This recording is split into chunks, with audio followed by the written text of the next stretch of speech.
అమ్మాయి పెళ్లి కూతురు పెళ్ళైన తర్వాత చెడు సాహసాలు చెడు తిరుగుళ్ళు తిరుగుతూ ఉంటుంది.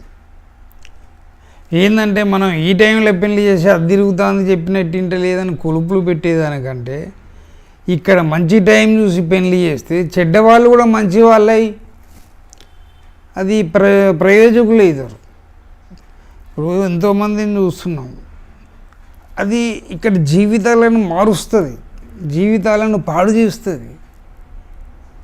కాబట్టి మీరు ఆ యొక్క పెళ్లి కూతురు యొక్క క్యారెక్టర్ అనేది ఇట్లుంటుందా అట్లుంటుందా అనేది కాకుండా శుభంగా ఉండాలంటే ఈ 3 నక్షత్రాల ముందు పెళ్లి పెట్టుకోవద్దు. ముందన్న పెట్టుకోండి, తర్వాతనే పెట్టుకోండి. కాబట్టి ఇది తప్పనిసరిగా ప్రేక్షకులు గమనించగలరు. జై శ్రీమన్నారాయణ.